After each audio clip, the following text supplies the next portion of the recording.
दोस्तों, आज गृह मंत्री अमित शाह की तरफ से बड़ा ऐलान किया गया कि कोऑपरेटिव सेक्टर में आएगी एक नई life insurance company. Bharat taxi को लेकर उन्होंने बड़ी बात कही। वो बोले कि जैसे भारत टैक्सी सर्विस शुरू की थी ना हाल ही में केंद्र सरकार ने, ठीक वैसे ही नई सहकारी जीवन बीमा कंपनी भी आ रही है। ऐसे में आम आदमी को इससे क्या फायदा होगा, आखिर सरकार इस कंपनी को शुरू क्यों कर रही है, इसके पीछे क्या मकसद है, क्या होगी ये सहकारी बीमा कंपनी, इसमें बीमा वितरण में सहकारी संस्थाओं की भूमिका क्या होगी, भारत टैक्सी मॉडल और अन्य सरकारी पहल से इसका क्या संबंध होगा। तो आइए A to Z जानकारी देखते हैं थोड़ी विस्तार से। केंद्रीय सहकारिता गृह मंत्री अमित शाह ने भारत टैक्सी के जैसे ही सहकारिता क्षेत्र में आज नई लाइफ इंश्योरेंस कंपनी बनाने की घोषणा की है और इससे 50,000 ई-पैक्स और नए गोदामों के साथ ही ग्रामीण अर्थव्यवस्था की तस्वीर बदलेगी। यानी ग्रामीण लोगों के, ग्रामीण इलाकों वालों को इससे सबसे ज्यादा फायदा होगा। गृह मंत्री अमित शाह ने नई दिल्ली में सहकारिता मंत्रालय के 5वें स्थापना दिवस के मौके पर आयोजित एक भव्य समारोह के दौरान ये बड़ी घोषणा की है। वो बोले कि देश में सहकारी समितियों के विकास को तेज करने के लिए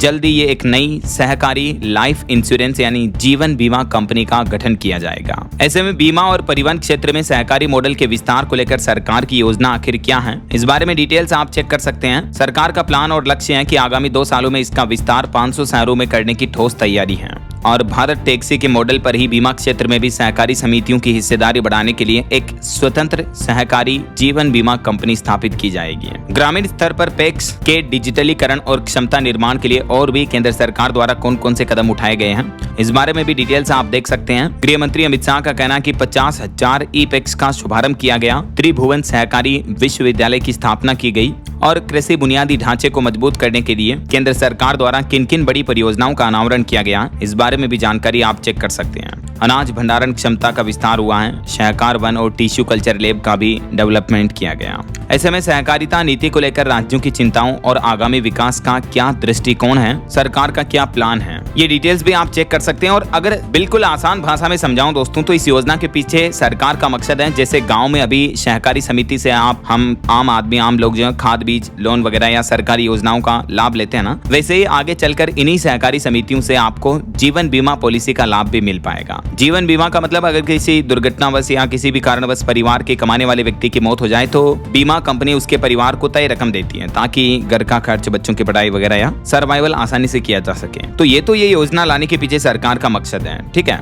अब समझिए आम लोगों को इसके क्या क्या फायदे हो सकते हैं। तो एक तो गाँव में ही बीमा की सुविधा मिलेगी और सहकारी समितियों से ये सुविधा मिलेगी तो कम पढ़े लिखे लोगों को भी बीमा पॉलिसी के बारे में समझाना आसान होगा। ये एग्जाम्पल भी आप देख सकते हैं। तीसरा, लोगों का भरोसा बढ़ सकता है। जैसे अभी देश की सबसे बड़ी बीमा कंपनी LIC वगैरह है, लेकिन गांव के लोग अभी भी कई लोग LIC से जुड़े नहीं हैं। तो आगे चलकर सहकारी बीमा पॉलिसियों से लोगों को जोड़ना आसान होगा, खास करके रूरल एरिया में। और एक बेनिफिट इससे ये होगा कि छोटे प्रीमियम वाली पॉलिसी आने की भी संभावना है। तो गरीब, किसान, मजदूर और छोटे दुकानदारों के लिए कम रकम वाली बीमा योजनाएं भी सरकार इसके तहत ला सकती है और 5 लाख 10 लाख रुपए तक का जीवन बीमा कवर भी इसमें मिल सकता है। कुछ और बेनिफिट देखिए, जैसे परिवार को मुसीबत में आर्थिक सहारा मिलेगा, पैक्स और सहकारी समितियां भी इससे मजबूत होगी, ग्रामीण क्षेत्रों में रोजगार भी बढ़ेगा क्योंकि बीमा की जानकारी देने वाले, फॉर्म भरने, दस्तावेज जांचने, लोगों की मदद करने के लिए गांव स्तर पर नए काम मिलेंगे लोगों को। तो अब इस पॉलिसी में भारत टैक्सी के तर्ज पर का क्या मतलब है, तो भारत टैक्सी में जैसे ड्राइवरों को सहकारी मॉडल से जोड़ने की बात की है सरकार, उसी तरह से बीमा कंपनी में भी सहकारी संस्थाओं और उनके सदस्यों को जोड़कर काम किया जाएगा। हालांकि इसमें अभी सावधानी और ध्यान देने वाली बात यह है कि अभी तक ये केवल घोषणा है और योजना का चरण एक शुरुआती तौर पर है। तो पॉलिसी कब शुरू होगी, कितनी किस्त होगी, कितने रुपए का बीमा मिलेगा, क्लेम कैसे होगा, ये सब कुछ आधिकारिक नियम और तय शर्तें जल्द ही केंद्र सरकार द्वारा जब ऑफिशियली जारी की जाएगी तो अपडेट में आपको बता दूंगा इसी चैनल DLS न्यूज के माध्यम से आगे आने वाली सभी जानकारियां। तो बिल्कुल आप जुड़े रहेगा मेरे साथ। DLS न्यूज चैनल को सब्सक्राइब करके बेल आइकन जरूर दबा देना और इस वीडियो पर एक लाइक और शेयर भी कर देना ताकि आपको रोजाना की ताजा खबरें, महत्वपूर्ण मुख्य समाचार, काम के न्यूज अपडेट सबसे पहले आपके मोबाइल पर मिलते रहेंगे। बाकी दोस्तों, इससे जुड़ा आपके मन में कोई भी सवाल है, क्वेश्चन है, तो बिल्कुल बेझिझक आप मुझे नीचे कमेंट करके पूछिएगा। ओके, ख्याल रखिएगा अपने आप का, अपने परिवार का। मिलेंगे अगले नेक्स्ट अपडेट में, तब तक के लिए जय हिंद, जय भारत, वंदे मातरम।